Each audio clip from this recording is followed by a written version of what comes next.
Sekali lagi, Assalamualaikum warahmatullahi wabarakatuh. Waalaikumsalam warahmatullahi wabarakatuh. Judulnya malam hari ini Habib Novel kembali menjawab pertanyaan Ustadz Yusuf Mansur.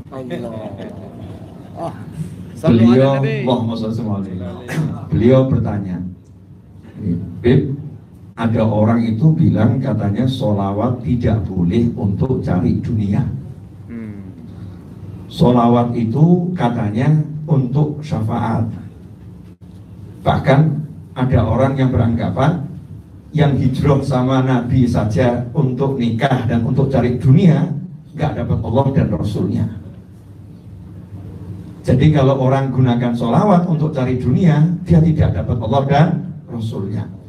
Pertanyaan Ustadz Yusuf Mansur. Alhamdulillah 1 bulan ini Habib Novel sudah menjawab di berbagai majelis berkat Ustadz Yusuf Mansur. Dan saya dapat ilmu yang banyak berkat pertanyaan beliau. Tapi belum pernah saya jawab langsung di hadapan beliau. Malam ini sengaja saya jawab langsung di hadapan beliau.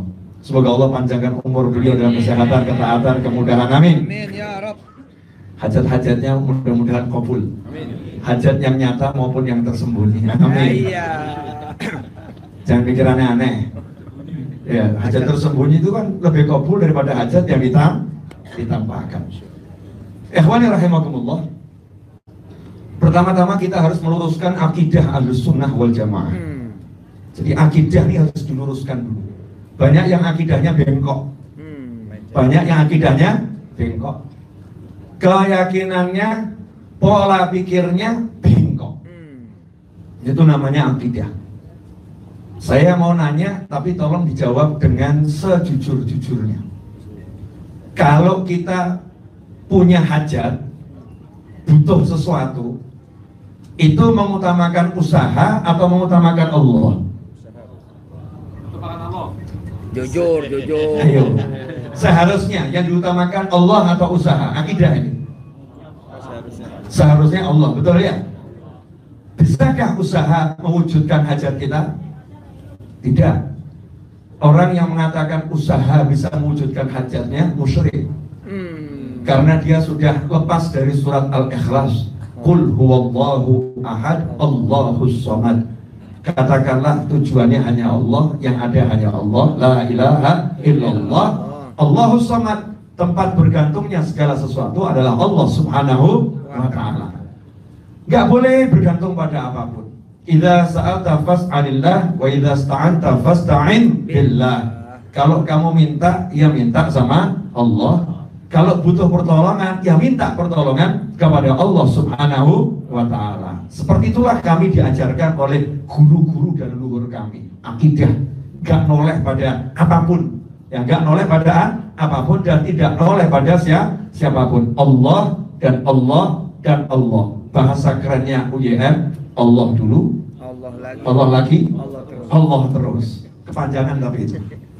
Ini bahasa beliau. Bahasa Habib Novel pokoknya Allah selesai gitu. Bahasa beliau kan Allah dulu, Allah lagi, Allah terus. Maksudnya biar orang gampang paham gitu kan ya.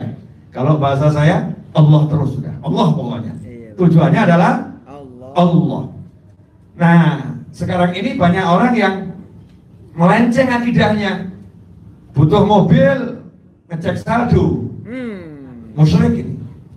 DP. Nah, saldonya yang dilihat bukan Allahnya. Idza sa'alta fas'alillah. Allah berkata kepada Nabi Musa alaihissalam, ya Musa, wahai Musa. Allah mewahyukan pada Nabi Musa alaihissalam, Nabi Musa itu nggak mungkin akidahnya nggak benar, nggak mungkin akidahnya salah.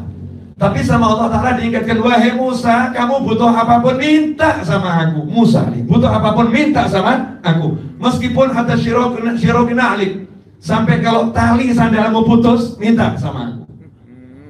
Tali sandal putus mau benerin, minta dulu, ya Allah benerin tali sandal saya. Baru benerin. Kalau kita kan enggak, Allahnya dilepas. Putus hubungan sama Allah. Ngeri. Butuh mobil, lihat saldo cukup, merasa bisa beli. Berangkat ke showroom, nawar atau enggak nawar, bayar, merasa bisa. Masya Allah. Begitu saldo enggak cukup, langsung stres, enggak mungkin bisa beli mobil, akhirnya patah semangat, akhirnya mundur, akhirnya pergi. Allahnya hilang. Sejak awal Allahnya nggak dipakai. Ini kesalahan fatal dari akidah yang sudah amburadul akhir zaman. Dan yang kedua, yang lebih ngeri lagi, ada satu gerakan secara internasional yang akan membuat umat Islam memisahkan antara agama dan dunia. Jadi ada agama itu sendiri, dunia itu sendiri. Islam nggak begitu. Islam itu agama yang membuat dunia menjadi agama.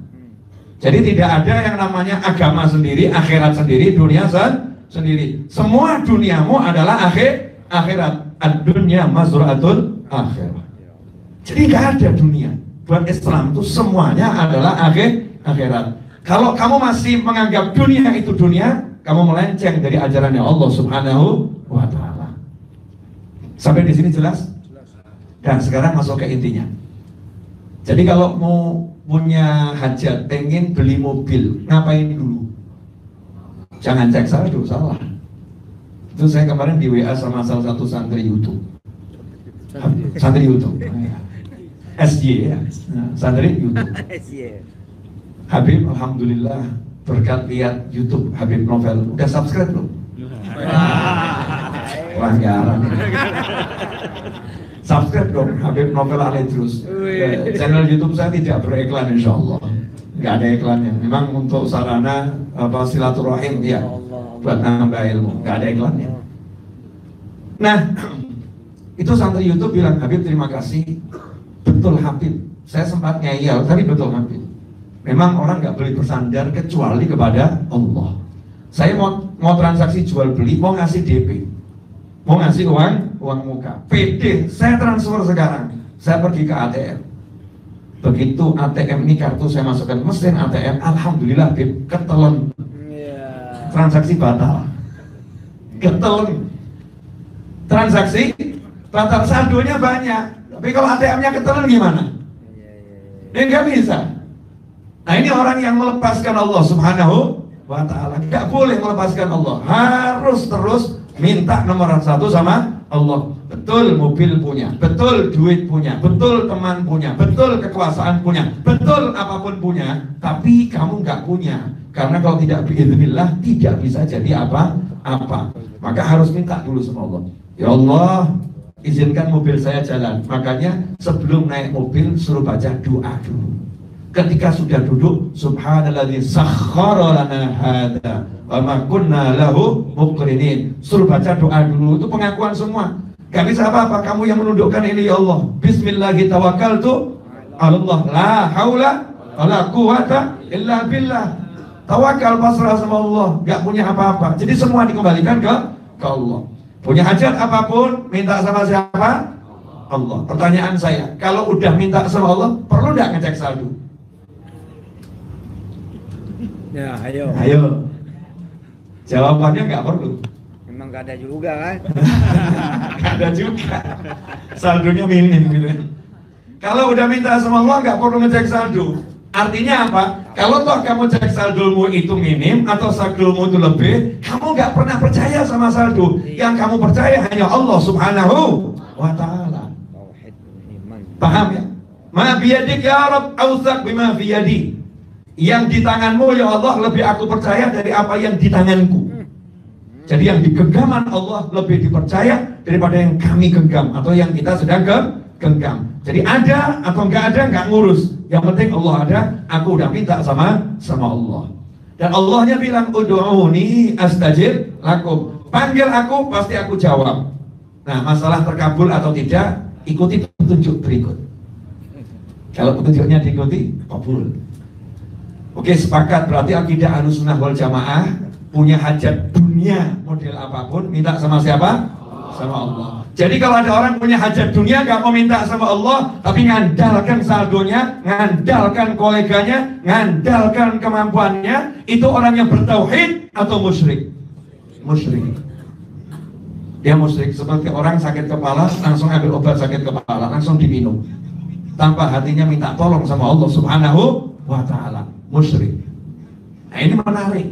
Yang menyebabkan orang zaman sekarang stres itu ya gitu. Zaman sekarang galau ya begitu. Karena dia menggantungkan semua pada sarana dan prasarana, tidak bergantung pada Allah Subhanahu wa ta'ala.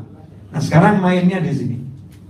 Oke, kalau minta apapun sama Allah. Benar? Nah, Allah punya aturan. Sehebat apapun kamu minta sama aku, sehebat apapun kamu puji-puji aku, antal jawadul karim, bahkan asmaul husna dibaca semua, mungkin satu masing-masing asmaul husna diulangi 1000 kali, ya Allah, ya Allah, ya Allah, ya Rahman 1000 kali. Kamu minta sama aku sampai kamu nangis-nangis sekalipun, tidak akan aku kabulkan kalau tidak kamu awali dengan sholawat dan tidak kamu tutup dengan sholawat. Jadi aturannya itu. Kamu ngelamar kerjaan, berkas setumpuk, jual beli rumah, uang 3 triliun, udah siap, KTP gak punya, batal. Betul ya? KTP-nya harus ada. Nah ini juga begitu. Minta apapun ditolak sama Allah Ta'ala kalau nggak ada sholawat di depan. Allahumma sholli ala sayyidina. Sholat, contohnya doa yang paling agung sholat. Sholat itu dari mulai awal takbir, ya. Kemudian setelah itu Al-Fatihah, setelah itu baca surat. Ada yang mungkin khatam dalam 2 rakaat sholat. Tapi kalau bagian paling akhir at-tahiyat, gak mau salam sama Nabi, gak mau sholawat sama Nabi, ditolak oleh Allah Subhanahu wa ta'ala. Ditolak. Khutbah Jumat, yang khutbah Ustadz Yusuf Mansur, misal, jamaahnya nangis semua, yang khutbah Habib Novel Al-Idrus, satu masjid pada pingsan itu 50 orang, yang mati 20 orang. Luar biasa. Khutbahnya kan luar biasa. Tapi Habib Novel lupa, gak baca sholawat, gak sah khutbah Jumatnya.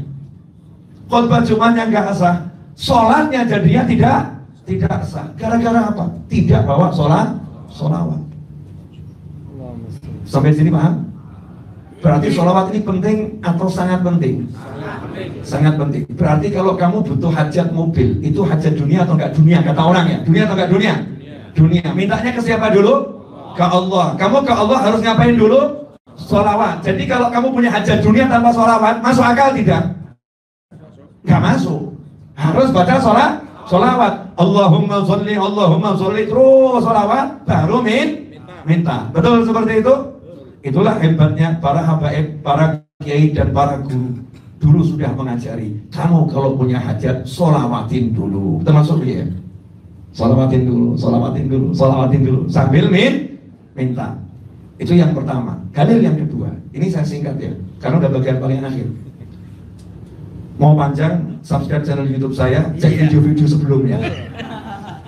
Itu ada saya jabarkan panjang lebar. Ini singkat. Mau panjang lagi, insya Allah besok malam di Majlis Ar-Raudhah saya pas Maulid Akbar. Tema saya itu dahsyatnya sholawat, insya Allah. Ya sama, cuman kembangannya banyak. Insya Allah. Begini. Pernah suatu ketika Nabi Muhammad SAW bercerita. Keren, yang cerita Nabi. Jadi gak mungkin hoax, gak mungkin lebay. Ya gak mungkin lebay. Kalau cerita kita itu seringkali lebay. Orang kecelakaan di perempatan kita bilang kakinya putus, padahal gak kenapa-kenapa. Dikasor, mati orangnya mati. Sekitar sama orang itu perempatan ada kecelakaan, orangnya mati.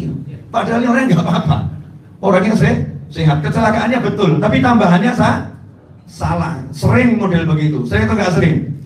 Banyak yang terjadi seperti itu. Nabi Muhammad SAW itu nggak pernah dusta. Jadi ceritanya betul-betul otentik ya, persis seperti kejadian. Di nabi-nabi terdahulu ada 3 orang yang bernaung di sebuah gua, kemudian batu jatuh nutup pintu gua. Itu cerita Nabi Muhammad SAW. Singkat cerita, masing-masing akhirnya mencoba mendorong batu didorong, gak gerak. 3 orang berusaha dorong batu tadi, tidak gerak.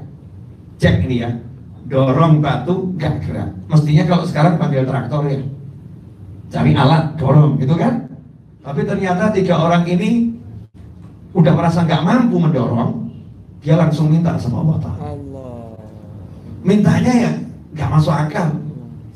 Kalau buat orang zaman sekarang yang misahkan dunia sama akhirat dulu ya, masa Allah ngurusin batu?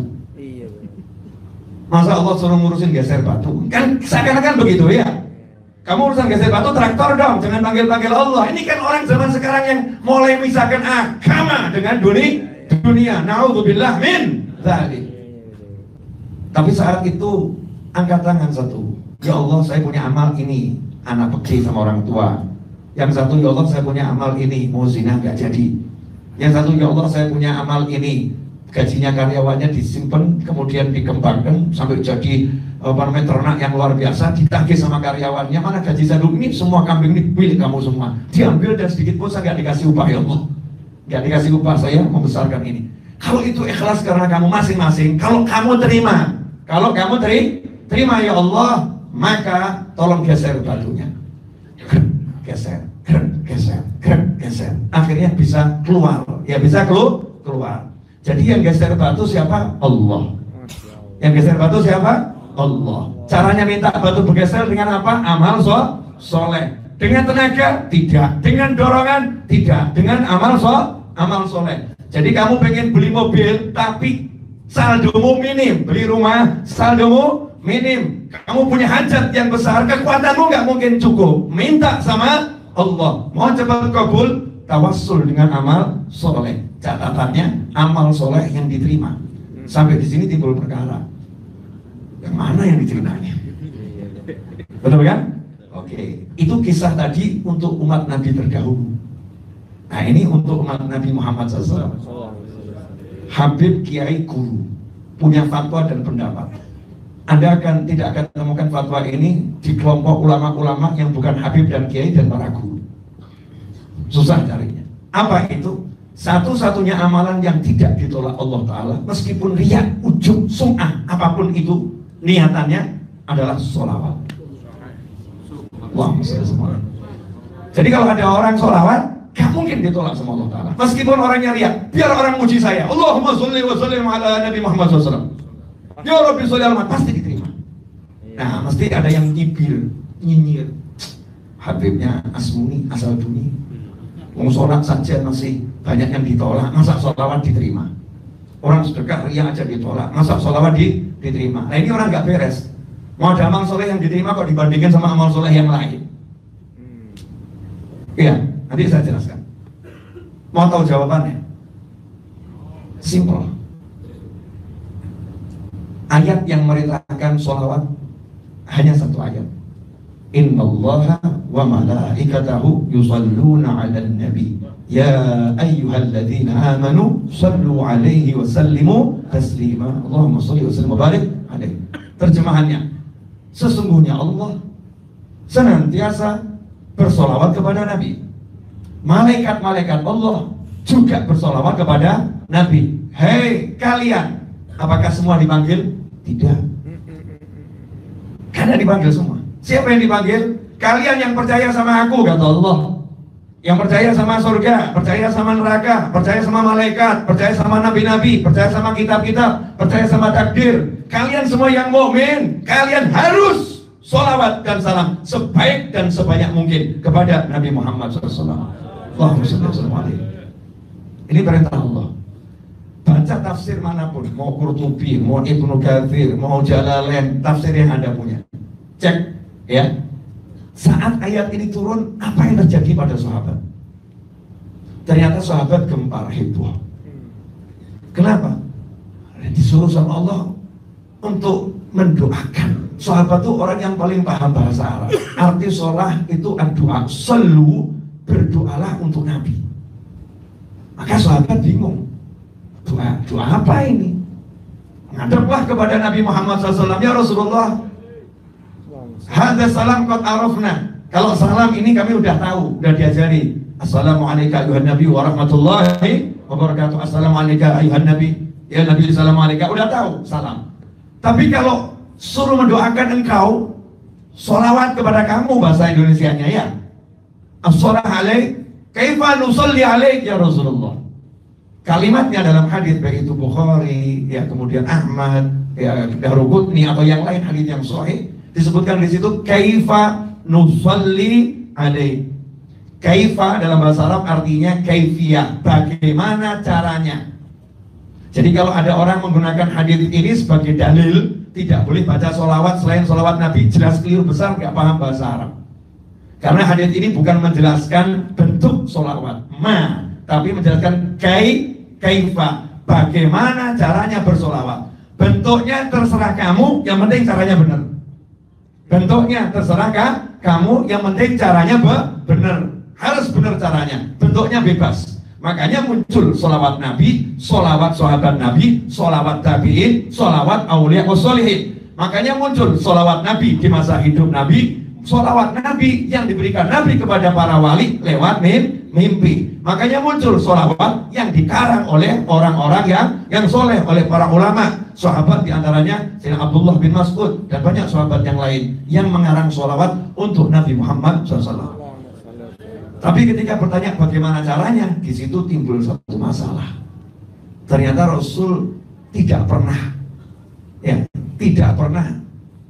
mengajarkan kita mendoakan Rasul doa tertentu dalam ayat ini. Jadi Rasul nggak bilang mintakan sama Allah kesehatan, mintakan sama Allah derajat yang tinggi. Enggak. Lain kalau habis doa azan gitu ya, ada. Tapi untuk sholawat yang dimaksud Allah Ta'ala, sallu alaihi wasallimu taslima, Nabi SAW nggak mengajarkan apa-apa. Rasul cuma mengatakan qulu, kalian ucapkan saja Allahumma sholli ala Sayyidina Muhammadin kama shallaita ala Sayyidina Ibrahim wa ala ali Sayyidina Ibrahim. Banyak riwayat. Intinya begini, sampaikan saja sama Allah, ya Allah tolong kamu saja yang sholawat pada Nabi Muhammad SAW. Kamu saja yang sholawat pada keluarga Nabi Muhammad SAW. Jadi Allahnya bilang, kalian yang beriman sholawat salam sama Nabi. Nabi, kita tanya, ya Rasulullah gimana caranya sholawat? Maka Rasul ngajarin, bilang saja sama Allah, biar Allah yang sholawat. Kamu minta Allah yang sholawat, kamu minta Allah yang beri saya apa yang Allah maukan dari kalian. Sallu alaih, Allah mau kalian mendoakan aku sesuatu, biar Allah yang memberikannya, kamu yang minta. Allahumma sholli, ya Allah tolonglah kamu bersolawat pada Nabi Muhammad SAW. Oke, sampai di sini menarik. Jadi pertanyaannya, pernah nggak Anda sholawat? Ini Ustaz, banyak orang merasa dirinya sholawat. Gak ada orang yang pernah bersolawat pada Nabi Muhammad SAW. Yang sholawat sama Nabi itu cuma Allah, malaikat. Kita nggak pernah sholawat, kita cuma minta Allahumma. Kadang kita lupa ya, Allahumma itu doa. Allahumma ya Rabbi sholli, ya Rabb, Allahumma ya Rabb, Allahumma Allahumma ja'al sholawatika, Allahumma ya Allah tolong, duhai Tuhan tolong, kamu fi'ilnya amr kepada Allah Ta'ala, sholli, kamu ya Allah sholawat pada Nabi Muhammad SAW. Allahnya jawab, inna allaha wa malaikatahu yusalluna ala nabi. Nah, kalau aku Allah sudah terus sholawat sama Nabi, malaikatku udah terus sholawat sama Nabi, kalianlah yang sholawat dan salam sama Nabi. Kitanya balik ngomong lagi, ya Allah kamu aja yang sholawat sama Nabi, ya Allah kamu aja yang sholawat sama Nabi. Dijawab lagi sama Allah, sungguh aku Allah senantiasa sholawat sama Nabi, malaikatku senantiasa sholawat sama Nabi, kalian sholawat dan salam sama Nabi. Ya Allah tolong kamu yang sholawat sama Nabi. Kenapa? Nabi ngajarin kita semua, kalian tidak layak untuk bersolawat kepadaku seperti yang Allah mau. Kalian tidak mampu. Jadi biar urusan ini Allah yang jawab, bukan kamu. Pertanyaan saya, nah kalau sudah Nabi ngajari kita minta agar Allah yang bersolawat kepada Nabi, pertanyaan saya, akankah Allah menolak seseorang yang meminta sesuatu untuk kekasihnya? Kita kan minta untuk siapa? Untuk Nabi Muhammad SAW. Jadi akankah Allah menolak orang yang minta sesuatu untuk Rasulnya? Anda ada? Gak mungkin ditolak. Dan yang dimintakan itu yang Allah suruh, yang dimintakan itu yang Allah perintahkan. Jadi saat ada orang bilang, ya Allah tolong, maka Allahnya saking bahagianya, saking ridhonya, ada orang mau memintakan Allah agar Allah sholawat sama Nabi, maka Allah berkatanya, balasanku untuk kamu, aku juga sholawat buat kamu. Allahumma sholli wa sallim alaihi. Itu ringkasnya, kesimpulannya. Berarti orang sholawat pasti diterima. Makanya Habib Kiai guru ngajarin, kalau kamu punya hajat, baca sholawat yang banyak, terus kamu bilang, ya Allah, berkat sholawatku ini, kabulkan hajatku. Paham? Makanya diajari, baca nariyah 4.444 kali, terus bilang sama Allah, ya Allah, berkat sholawatku ini, kabulkan hajatku. Baca munjiah, terus ngomong, ya Allah, berkat sholawatku ini, kabulkan hajatku. Baca maulid, burda, barzanji, tiba, simtuduror, itu semua sholawat, pujian pada Nabi Muhammad SAW, kisah sejarah kehidupan Rasulullah SAW, amal soleh yang luar biasa. Ya Allah, berkat maulid ini ya Rabb, kabulkan hajatku. Allahumma sholli wa sallim barik. Nah, terus kalau ada orang komentar, jangan jadikan sholawat untuk cari dunia. Sholawat itu urusan syafaat. Ini mengecilkan sholawat. Sholawat itu untuk segala-galanya, untuk segala-galanya. Syafaat itu kontan langsung dapat. Orang ahli sholawat pasti dapat syafaat. Wong pagi 10, sore 10 dia dijamin dapat syafaat kok. Apalagi kalau kamu bacanya ribuan ya insya Allah pasti dapat syafaat. Tapi kamu hidup di dunia, kamu butuh yang namanya hajatmu kabul. Kamu butuh yang namanya urusanmu beres. Allah ngajarin caranya minta sama aku. Untuk minta sama Allah, Allah ngajarin kamu baca sholawat dulu, biar aku dengarkan doamu, biar aku kabulkan doamu. Rasul pun mengajarkan biar sama Allah diterima, tawassul dengan amal yang diterima oleh Allah Subhanahu wa ta'ala. Dan Allah pun menjelaskan, Rasul menjelaskan, amal yang tidak mungkin ditolak adalah sholawat. Allahumma sholli alaihi. Jelas? Jadi kalau Ustaz Yusuf Mansur itu ngajarin orang sholawat, itu bukan khurafat. Nah justru yang ngomong jangan sholawat dipakai dunia, ini orang yang Masya Allah gak seneng sholawat dikumandangkan, gak seneng sholawat itu jadi kehidupannya muslimin, gak seneng kalau muslimin itu menggunakan akhiratnya untuk menggapai dunia. Dia lupa dunia itu harus diambil dengan akhirat. Warizqukum fis samai wa ma tu'adun. Rezekimu di langit dan dijanjikan di langit. Makanya carinya lewat langit, jangan lewat bumi, gak kepegang. Datang seorang pria, bapak-bapak, menghadap Nabi Muhammad SAW. Setelah ngomong sama istrinya, ternyata anaknya dan sejumlah pasukan diutus Nabi dalam satu misi militer. Si anak tertawan, pulanglah pasukan yang lain tanpa satu anak ini tertawan. Maka orang tuanya sedih, orang tuanya pun cari solusi. Bapaknya menghadap Nabi Muhammad SAW dan melaporkan kepada presidennya umat Islam sejagat raya sampai kapanpun juga. Saat itulah Nabi SAW tidak berkata seperti ini. Nabi nggak ngomong begini, Bapak, kehormatan anakmu kehormatanku, nyawa anakmu nyawaku. Tidak akan kubiarkan musuh Islam menawan anakmu. Akan kukerahkan seluruh pasukan untuk membebaskan putramu. Gak ngomong seperti itu, karena itu nggak bijaksana. Kenapa nggak bijaksana? Akan mengorbankan orang banyak demi satu orang, nggak bijaksana. Tapi Nabi SAW lebih bijaksana. Yang penting tujuannya anak itu selamat, kan begitu ya. Caranya, nah ini yang menarik. Nggak perlu perang, nggak perlu kirim pasukan.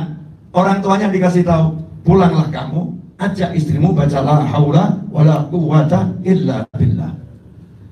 Siap ya Rasulullah SAW. Pulang ke rumah, ngomong sama istrinya, gimana Rasulullah? Ya, harapannya mungkin kan ada pasukan, ada ini gitu ya.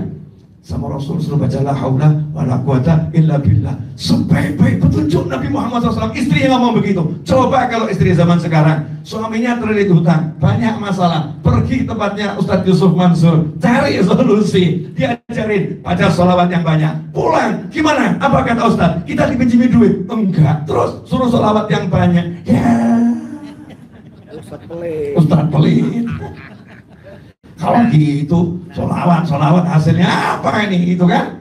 Ini banyak perempuan zaman sekarang dan pria zaman sekarang yang pola pikirnya seperti itu. Subhanallah. Duduk berdoa, la haula wala quwwata illa billah, la haula wala quwwata illa billah. Terus sampai azan subuh, Allahu Akbar. Seiring azan subuh, dok. Assalamualaikum. Anaknya, Masya Allah, pulang. Pelukan, nangis, bahagia. Terus di belakang anaknya ternyata kambing yang jumlahnya itu ribuan. Dalam riwayat juga dikatakan kuda yang jumlahnya sangat banyak. Maka nanya si bapak, kamu kok bebas gimana caranya? Bawa kambing lagi. Bawa kambing banyak. Dijawab, tadi waktu saya diikat, kalau sekarang diborgol gitu ya, diikat. Kemudian yang jaga saya ini lagi menggembalakan kambing, saya diikat di situ. Dia rupanya tertidur. Nah, ikatan ini dibuat ringan untuk saya lepas sama Allah Ta'ala. Nah, saat lepas, saya naik kudanya, saya melarikan diri. Ternyata yang lain ikut. Ya kambingnya, ya kudanya ikut sampai di sini, sampai depan rumah ini. Si ayah mengatakan, sebentar nak, ini masalah baru. Kenapa? Halal enggak ini kambingnya? Halal enggak ini kudanya? Ayo, laporan sama Nabi Muhammad SAW. Sebagai syukur, dan ada satu soal. Subuh sholat berjamaah, selesai sholat, diceritakan ke Nabi Muhammad SAW. Ya Rasulullah, gimana hukumnya kambing ini, bla bla bla gitu ya. Maka turunlah wahyu Allah Ta'ala. Wa may yattaqillaha yaj'al lahu makhrajan wa yarzuquhu min haitsu la yahtasib. Ini asbabun nuzulnya ya peristiwa itu. Nanti cek di berbagai tafsir. Ya, cek berbagai tafsir. Menarik. Ternyata untuk membebaskan tawanan, Nabi salah satu solusinya tidak kirim pasukan perang. Solusinya nggak logis. Solusinya nggak masuk akal. Duduk wirid zikir. Duduk wirid zikir. Wala harokah. Nggak ada perencanaan. Nggak kirim pasukan. Nggak keluar rumah. Duduk wirid zikir. Solusinya. Subhanallah. Anaknya pun bebas tanpa pertumpahan darah dan bawa rezeki yang luar biasa. Itu rezekinya halal buat kamu sekeluarga. Ya wa yarzuqhu min haitsu la yahtasib.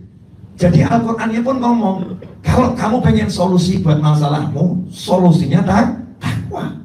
Kamu pengen rezeki yang surprise, solusinya takwa. Dan sholawat itu ketakwaan yang luar biasa. Makanya kalau kamu pengen hajatmu kabul, hajat dunia model apapun, harus, bukan cuma disarankan, harus kamu tempuh dengan takwa, kamu tempuh dengan doa, kamu tempuh dengan minta. Dan itu tidak bisa kalau tanpa sholawat. Wajib ada sholawatnya. Disolawatin dulu, disolawatin lagi, dan disolawatin terus. Niru nih. Paham semuanya? Nah, nggak usah panjang-panjang. Perjalanan saya cukup panjang soalnya. Dari pagi saya motoran ke Masjid Al-Ibadah, ceramah di sana. Motoran.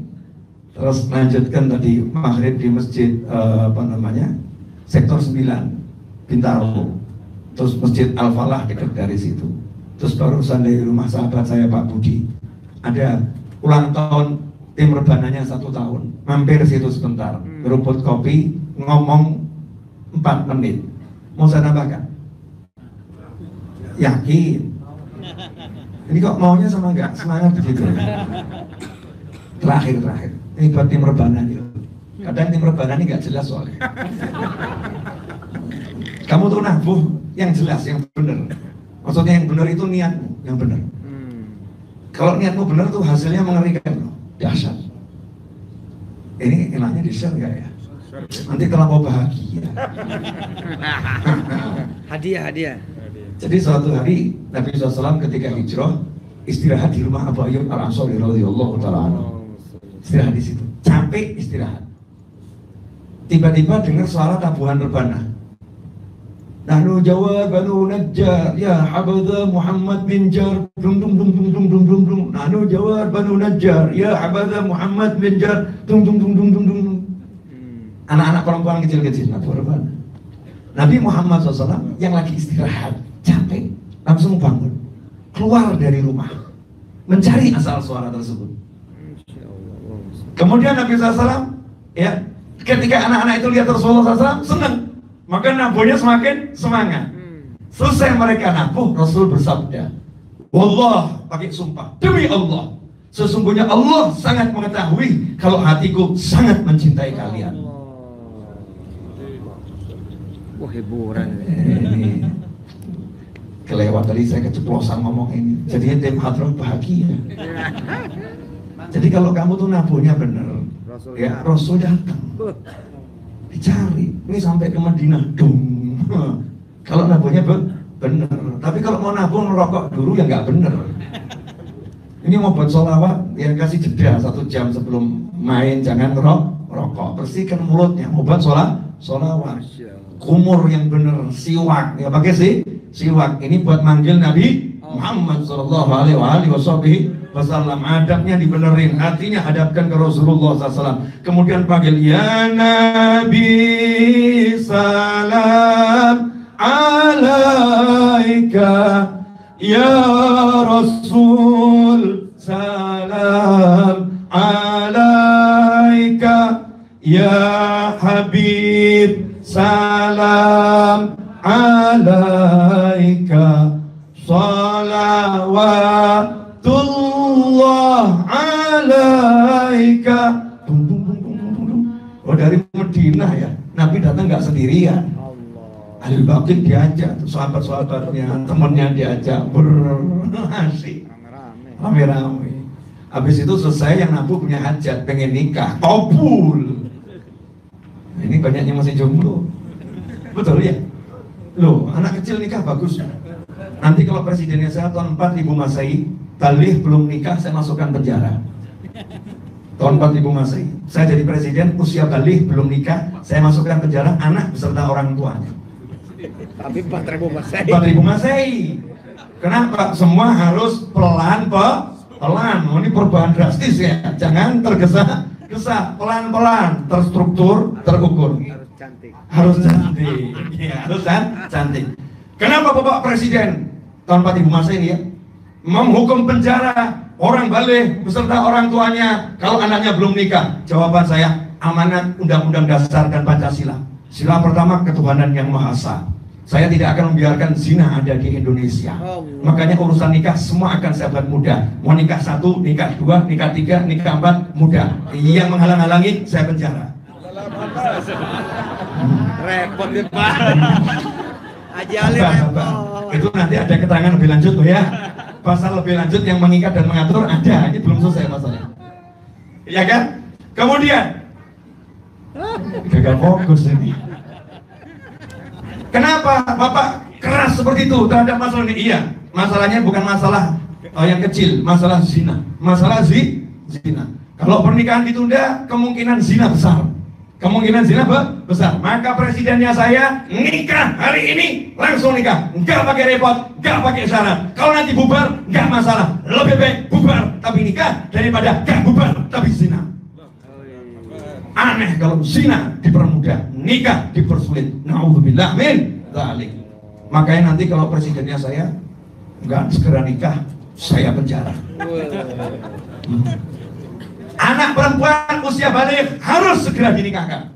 Pip umurnya baru 10 tahun. Saya orang Indonesia, saya bukan orang Barat. Orang Indonesia dari dulu menikah umur 11 tahun, 10 tahun, 12 tahun. Anaknya banyak, rezekinya berlimpah, sehat. Sejak kapan disuruh nikah? Umur 17 tahun. Sejak niru orang Barat. Maka saya akan kembalikan ke ajaran leluhur. Tapi nanti tahun 4000 Masehi. Sekarang ikuti peraturan perundang-undangan yang berlaku. Paham? Ojo ngeyel. Ngeyel masalah, tahu? Ya, ikuti peraturan perundangan yang berlaku. Jelas nih Pak Abdullah? Jadi mau segera nikah. Kamu kalau kelamaan saya nikah lagi loh nanti. Semoga barokah dan manfaat. Ya, jangan lupa sebarkan sholawat dan jangan takut untuk bersolawat. Mudah-mudahan kita kelak pada puncaknya bisa duduk bersama Nabi Muhammad sallallahu alaihi wasallam. Walafu minkum wassallallahu ala sayyidina Muhammadin wa alihi wasallam. Walhamdulillahirabbil alamin. Wassalamualaikum warahmatullahi wabarakatuh. Kita langsung minta doa dari beliau ya. Mudah-mudahan Allah tutup pengajian ini dengan sebaik-baiknya penutup doa dari guru kita yang mulia. Tapi sebelum tutup doa ada perintah ya, subscribe gitu. Untuk amar itu ya. Tahu nggak subscribe? Tahu? Suruh pada subscribe. Baik, kita aminkan doa guru kita. Bismillah. Amin. Amin. Bismillahirrahmanirrahim. Alhamdulillahirabbil alamin. Allahumma shalli wa sallim ala sayyidina Muhammadin wa alihi wa ashabihi ajma'in. Amin. Ashraqal badru alaina wa ikhtafa badru tamami mithla husni ma ra'ayna fil iraqain wa shami. Rabbi faj'al mujtama'na ghayatu husnul khitami waqtina ma qad sa'alna min atayakal jisami wakrimil arwaha minna biliqa khairil anami wablighil mukhtaru anna min salatin wassalami walhamdulillahi rabbil alamin.